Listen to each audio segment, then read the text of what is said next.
Halo Sobat Leaders, kemarin tanggal 9 Maret tahun 2021 telah viral video yang diunggah oleh pemilik akun TikTok Modeng77 memperlihatkan bahwasannya terdapat sebuah kamar kos yang penuh dengan sampah. So, sebenarnya penting nggak sih kita meminimalisir sampah yang ada di kosan dan bagaimana tipsnya? Yuk kita langsung bahas aja di You Talk We Are Solution. Nah, kita langsung aja kenalan sama Mas Nizar. Mas Nizar ini kerja di Roundtable on Sustainable Palm Oil dan juga aktif bergerak di bidang lingkungan. So, langsung aja ya. Halo Mas Nizar. Halo Ferry, Gimana selamat Mas kabarnya? siang. Puji Tuhan, baik. Ferry gimana nih? Alhamdulillah baik sih. Ya, sejauh ini masih baik. Walaupun di pandemi seperti ini kita tetap happy dan tetap semangat pastinya. Betul sekali. Memang semangat menjadi salah satu dorongan utama ya untuk segera kita lawanlah COVID ini. Benar banget nih. Karena kalau misalkan nggak happy, kita akhirnya mikirnya, aduh banyak banget yang harus dipikirin. Betul. Setuju. So, kita kali ini bakal bahas tentang serba-serbi anak kos nih, Mas. Kita bakal bahas bagaimana caranya kita bisa meminimalisir sampah ala anak kos. Nah, sebenarnya gimana sih, Mas, kondisi sampah plastik yang ada di Indonesia ini?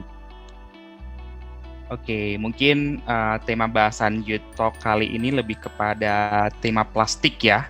Mungkin untuk plastik itu kita tidak bisa lepas begitu ya, kalau saya lihat gitu ya dari plastik.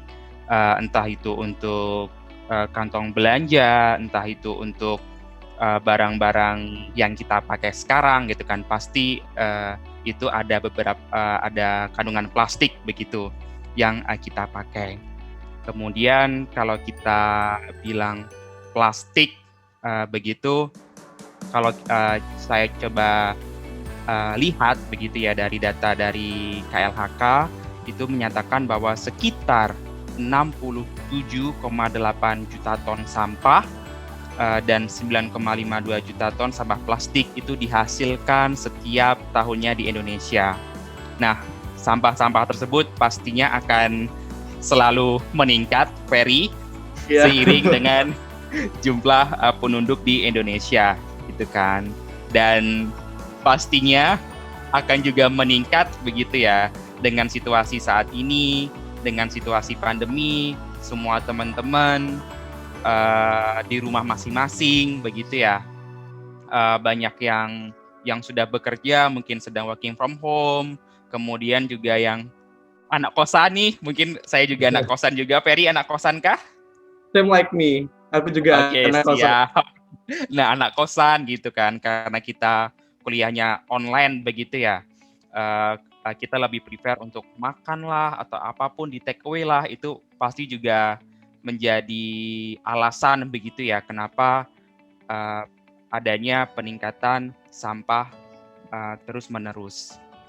Dan itu sih mungkin salah satu gambaran bagaimana seperti apa kondisi sampah di Indonesia khususnya untuk plastik gitu ya, sesuai dengan tema kali ini. Nah, kemudian kalau kita bilang sampah plastik itu lebih kepada hal yang perlu kita pertanyakan dan hal yang perlu kita pikirkan bersama itu cara pengelolaan sampah plastik tersebut. Apakah saat ini pengelolaan sampah itu sudah cukup mumpuni atau belum? Nah, mungkin kalau kita lihat kondisi saat ini, Ferry, syukurnya gitu ya kita di kota besar, mungkin di Jakarta atau enggak di Bogor atau enggak di Bandung ataupun kota yang lain itu sudah ada inisiasi-inisiasi untuk pengelolaan sampah tersebut. Cuma mungkin kita coba lihat teman-teman kita yang lain gitu ya. Mungkin kita bisa bilang kalau saya di Tulungagung gitu ya, di kota Tulungagung. Yang mana mikir tentang sampah plastik aja, ngomongin sampah plastik aja itu tuh hal yang mungkin tanda petik tabu begitu ya Ferry ya. Mengapa sih harus dikurangin atau apa gitu-gitu kan, itu hal yang tabu mungkin di sini. Pun juga pengelolaan sampah itu sangat mungkin hampir bahkan tidak ada di sini Ferry untuk pengelolaan sampah di Tulungagung di sini gitu kan. Dan ya sebagai salah satu alasan gitu ya, mengingat pengelolaan sampah di tempat kita itu cukup sulit gitu ya, aksesnya terbatas, alangkah lebih baik kita lebih baik mengurangi atau bahkan mencari alternatif dari penggunaan sampah plastik sekali pakai tersebut. Mungkin itu Ferry, sedikit gambaran gitu ya kondisi plastik kita saat ini.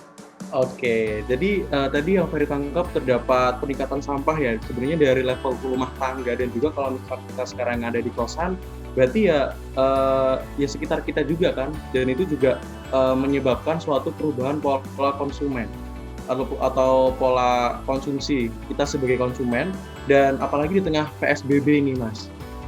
PSBB yang kemarin, terus kemudian ada banyak sekali pembatasan kalau kita tidak boleh keluar, dan juga kita juga harus memenuhi kebutuhan kita dong, masih harus makan juga, persediaan juga habis di kosan atau di rumah, dan itu menyebabkan banyak sekali sisa-sisa pembungkus makanan atau juga kemasan plastik ya Mas ya, yang sepertinya banyak sekali nih plastik yang ditemui di TPS, salah satunya TPS Bantar Gebang.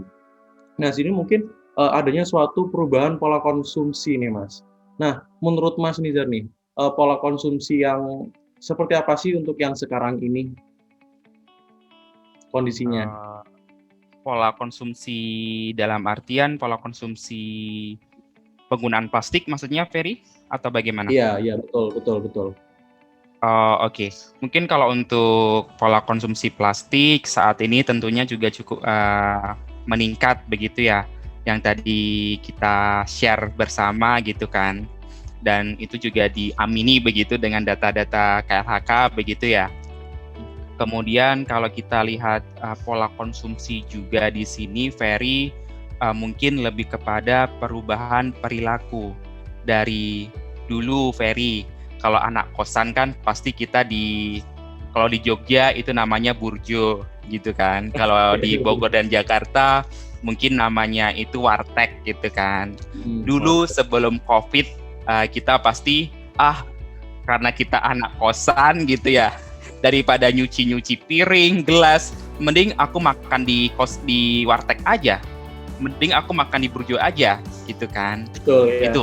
Itu terdapat pergeseran pola konsumsi dari yang makan di tempat, kemudian karena protokol kesehatan juga kita harus patuhi, untuk kesehatan kita bersama, kita prefer untuk take away atau membungkus makanan kita gitu kan.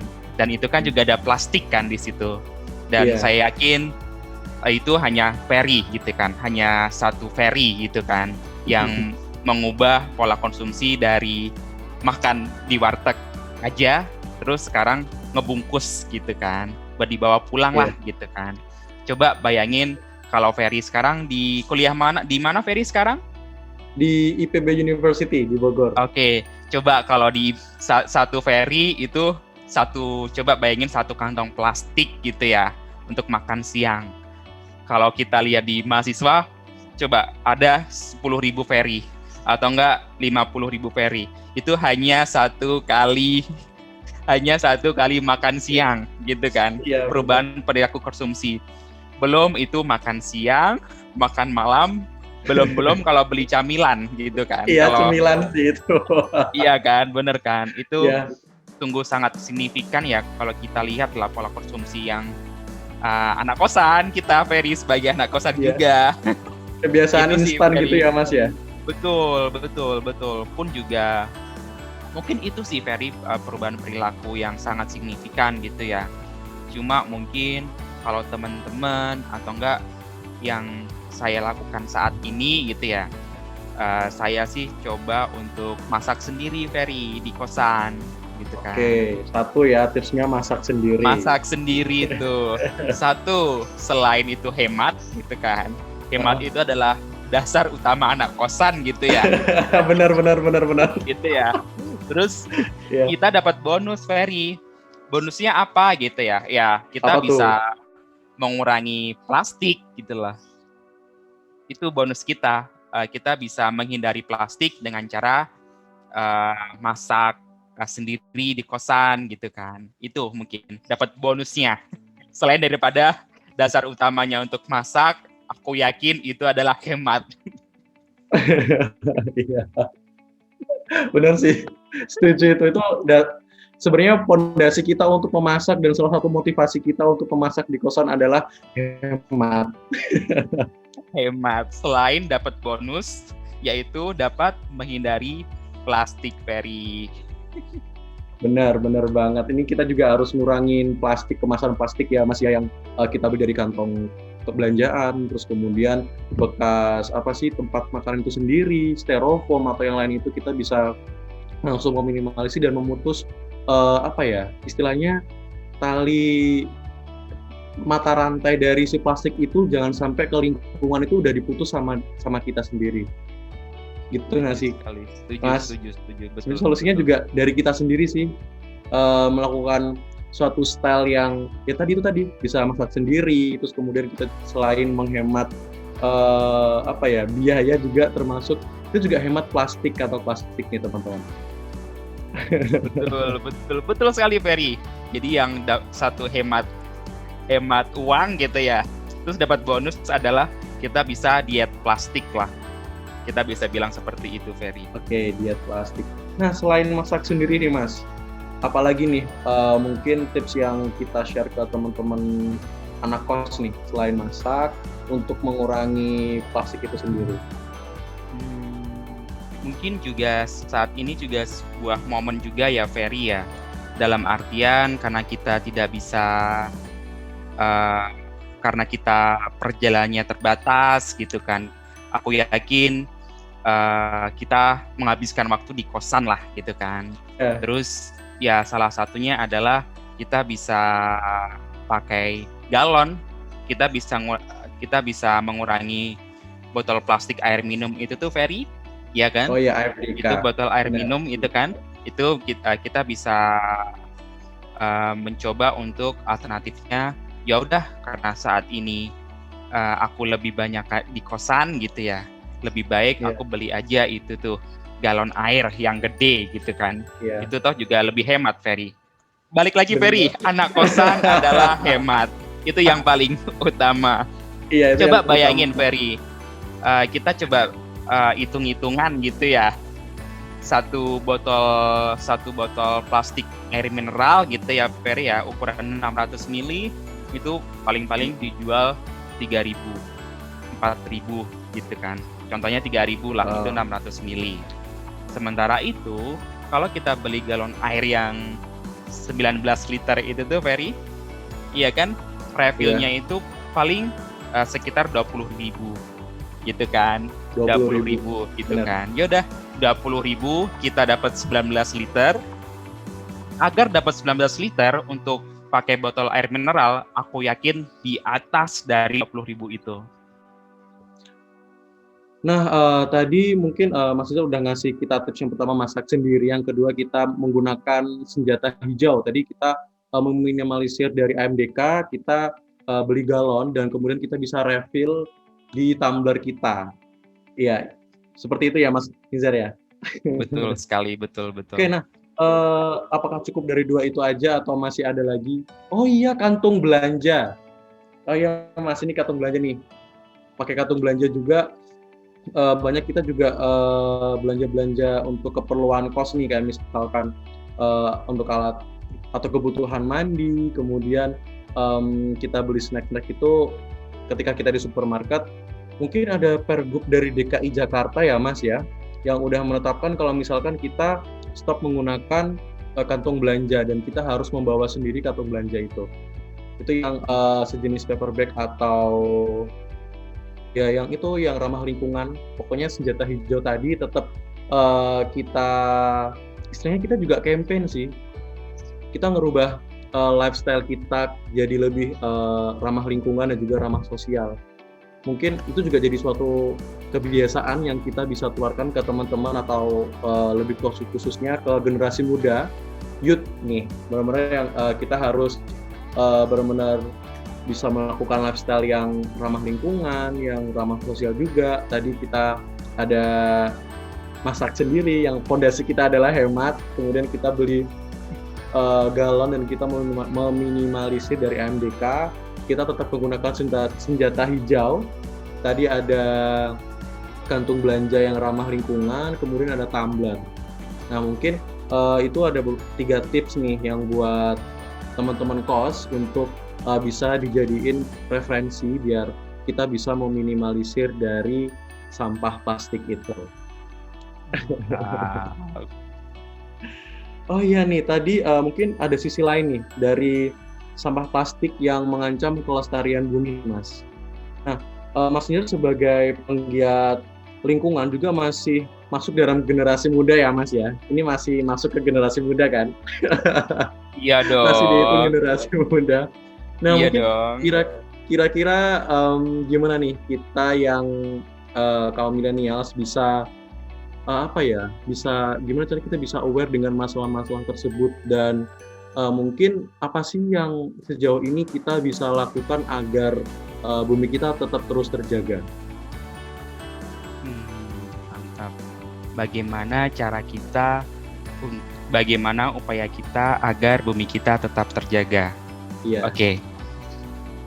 Cukup menarik. Mungkin yang pertama yang mungkin hal yang paling utama itu adalah kita mulai dulu dari diri sendiri aja, Ferry. Oke. Jadi Mulai dari diri sendiri. ibaratnya kita coba sadari gitu ya. Kita coba aja sadari dulu aja gitu ya, bahwa kita itu sudah overuse gitu ya, sudah terlalu banyak menggunakan plastik yang tidak semestinya gitu ya. Itu hal yang buruk gitulah. Mungkin kalau kita coba untuk mencoba untuk kembali lagi gitu ya, kalau kita lihat gitu ya, suatu hal yang berlebihan itu tidak baik gitu ya untuk diri kita sendiri gitu kan. Itu perlu kita sadari gitu ya, dan mungkin kita perlu sadari juga bahwa ketika kita sadar bahwa hal-hal tersebut itu kita bisa minimalisir, itu menjadi salah satu mungkin ini agak religius gitu ya, tetapi mungkin hal yang cukup menarik juga, Ferry. Mungkin lebih kepada ketika kita mencoba untuk sadar dan berupaya untuk merubah perilaku kita yang lebih baik gitu ya. Dalam konteks ini adalah berupaya untuk mengurangi bahkan mencari alternatif penggunaan plastik. Itu kita sebagai salah satu upaya kita gitu ya, untuk menjaga bumi, pun juga sebagai salah satu bentuk ibadah kita, Ferry, untuk apa sih, Ferry, kita di dunia ini gitu kan. Satu untuk berbuat baik kita sendiri dan juga untuk keberlanjutan dari bumi kita. Setuju. Kita di sini kan untuk berbuat baik untuk manusia pun juga untuk lingkungan juga kan, Ferry. Itu sih, Ferry, yang pertama gitu kan. Terus adalah tadi yang sadari diri kita sendiri. Yang kedua, kita tidak bisa bergerak sendiri, Ferry. Kita harus bergerak bersama-sama untuk menanggulangi masalah yang sedang kita hadapi bersama ini. Nah, kalau kita yang pertama saat ini, mungkin kita perlu collective action gitu ya. Kita mencoba untuk berbuat bersama, gimana cara cari kumpul massa gitu ya, untuk meningkatkan kesadartahuan bahwa penggunaan plastik yang berlebih itu tidak baik gitu ya. Syukur-syukur dengan masa tersebut itu ada gerakan gitu ya, atau implementasi dari gerakan tersebut untuk mengurangi sampah gitu kan. Jadi kalau kita coba untuk membuat peta jalan gitu ya, kita pertama cari awareness dulu, kemudian syukur-syukur di tahap terakhir kita coba bisa mengimplementasi apa yang menjadi tujuan utama pesan kita untuk ini. Mungkin itu Ferry yang perlu kita cari gitu ya. Nah, mungkin tadi Ferry infokan gitu kan tentang pola konsumsi gitu kan Ferry. Nah, kalau kita ngomongin tentang konsumsi, pasti Ferry dan teman-teman yang melihat ini juga sebagai konsumen juga toh? Betul Ferry? Iya kan? Nah, Betul ngomongin sekali, ini sebagai konsumen. betul kan? Nah, kita menjadi konsumen kan di sini gitu kan. Nah, ngomongin tentang konsumen, Ferry, itu kalau saya coba cek gitu ya, itu ada salah satu studi tentang persepsi konsumen di Indonesia. Jadi, kalau ini sih sebenarnya studinya itu kalau saya cek itu tuh studi yang dibuat oleh RSPO gitu kan. Tetapi mungkin saya bisa share seperti ada berapa klasifikasi sih sebagai konsumen itu gitu kan. Jadi kalau saya lihat di studi tersebut itu ada 3 klasifikasi konsumen Ferry. Yang pertama itu adalah tipe ambassador gitu ya. Yang kedua adalah tipe accelerator gitu ya. Kemudian yang ketiga itu adalah tipe followers. Gitu kan. Nah, jadi kalau kita coba melihat definisi masing-masing gitu ya. Kalau kita coba mengenal tentang konsumen ambassador gitu ya. Ambassador itu tuh kita bisa klasifikasikan konsumen ini atau orang-orang ini gitu ya Ferry ya. Dia itu tuh suka membuat gerakan atau movement.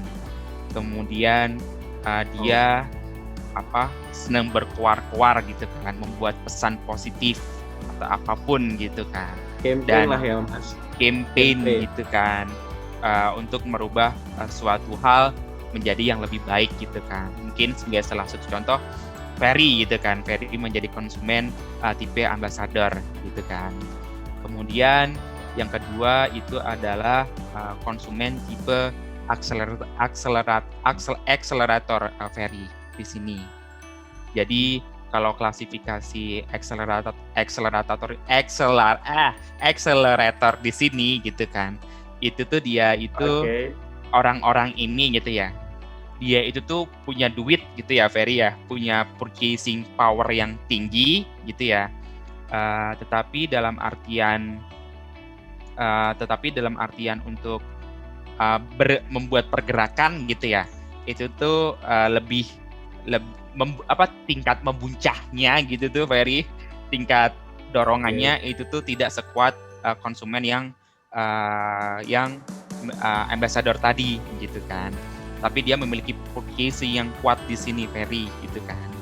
Kemudian kalau kita lihat gitu ya, untuk konsumen ketiga itu ada tipe followers gitu kan. Ya sama lah Ferry, kalau kita coba ngefollow teman gitu ya, kayak di Instagram gitu kan, pasti menjadi pengikut gitulah ya. Jadi pengikut abdi dalamnya lah ya gitu ya, pengikut dari seseorang gitu kan. Abdi dalam ya. Jadi memang kalau kita lihat kalau kita lihat gitu ya, kalau kita coba buat pola konsumen gitu ya, mungkin sih kita coba untuk raising awareness dulu Ferry di sini. Yang tadi tahap pertama gitu kan, sebagai upaya untuk collective action atau aksi bersama di sini gitu ya. Ferry bisa mengumpulkan teman-teman Ferry yang lain gitu kan, teman-teman organisasi muda yang lain gitu ya, entah itu YIS lah, entah itu organisasi muda yang lain gitu ya. Mencoba untuk mengumpulkan teman-teman yang lain di satu tempat, membuat pesan bersama di situ, membuat niat bersama di situ, membuat mungkin saya bilang roaming gitu ya, kebisingan gitulah Ferry. Kita bisa buat kebisingan di situ gitu kan. Itu juga menjadi salah satu tips gitu ya. Karena apa? Ketika ada kebisingan di sini Ferry gitu kan, pasti ada orang atau pasti ada orang-orang akselerator gitu ya. Dan followers ini itu akan bertanya-tanya gitu kan. Ini kenapa sih bising? Gitu kan. Jadi kita mencoba untuk memanfaatkan tanda petik curiosity atau keingintahuan mereka terhadap pesan yang disampaikan oleh teman-teman Ferry tersebut yang konsumen ambassador gitu kan. Baru itu kita masuk. Oh ya, pesannya seperti hal-hal yang lain gitu ya. Mungkin tidak jauh-jauh Ferry, kita coba buat situasi di mana Ferry di satu kelas gitu kan. Kemudian ada kelas tentang mungkin tentang perubahan perilaku atau apa di situ ya. Satu kelas itu kan ada 50 orang gitu kan. Itu kan juga nggak semua teman-teman Ferry di satu kelas itu menjadi konsumen toh di situ Ferry. Iya, betul. Betul kan di situ kan. Nah, tapi pasti ada klasifikasinya konsumen itu sendiri di situ Ferry. Ada teman Ferry yang kowar-kowar gitu ya, ada yang menyampaikan pesan positif gitu ya. Ya, tipis-tipis. Betul, ambassador gitu kan. Itu namanya ambassador, mungkin tipis-tipis kalau Ferry lihat gitu kan. Mungkin kalau kita lihat gitu ambassador itu tuh mungkin di kelas itu dia suka, mungkin kalau di aku dulu sih ada dulu, mungkin masih baru aja ya Ferry ya, 2 tahun yang lalu itu tuh ada yang suka danusan Ferry, dana usaha gitu kan Ferry. Jadi dia danusan ya tetap ya. Danusan ya itu Ferry ada kan saat ini ada nggak danusan itu tuh Ferry? Ada danusan ya, tetap kayaknya dimanapun semuanya ada danusan. Betul kan, danusan kan di sini. Nah itu tuh dia yang membujuk lah, dia memiliki kemampuan membujuk yang lebih tinggi kepada teman-teman yang lain gitu kan, untuk membeli gitu kan. Dalam artian di sini kalau danusan itu konteksnya itu membeli gitu kan. Kalau di sini adalah konteksnya membujuk untuk mendukung atau setidaknya membuat kebisingan yang lain gitu ya dari pesan yang akan Ferry sampaikan gitu kan. Itu tuh pasti ada di kelas itu gitu kan. Udah, tapi juga ada orang yang dia diem-diem aja gitu kan. Tetapi dia cukup lumayan gitu ya, purchasing power-nya dia gitu ya, atau kekuatan membelinya dia gitu kan. Ya udah, dengan cara bujuk rayu atau cara kemampuan bujukan teman-teman konsumen ambassador ini, pasti juga secara tidak langsung teman-teman akselerator maupun teman-teman yang diklasifikasikan sebagai konsumen followers gitu ya, itu pengikut pasti akan ikut begitu Ferry, selama itu pesannya itu tuh sampai dan positif.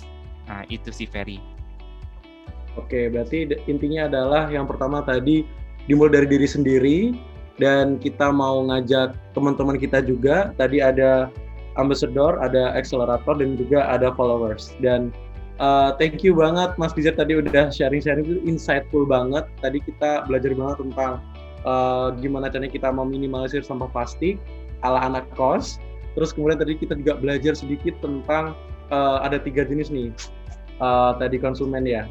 Ada ambassador, ada accelerator, dan juga ada followers. Semoga 3 jenis itu kita tetap bisa bersinergi, tetap bisa bareng-bareng, sama-sama kita kurangi sampah plastik. So, thank you Mas Nizar udah sharing-sharing di sini.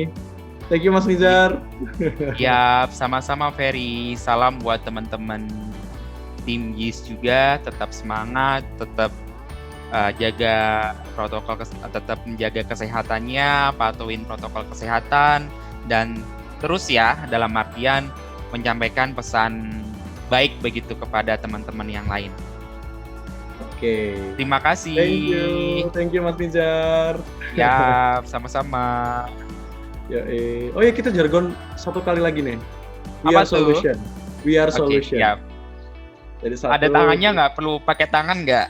Oh, boleh. You talk, we are solution gitu kali ya. Oke, siap. Oke, 1, 2, 3. You talk, we We are are solution. solution. Oke, thank you Mas Nizar. Ya, makasih. Have a nice day. Makasih teman-teman.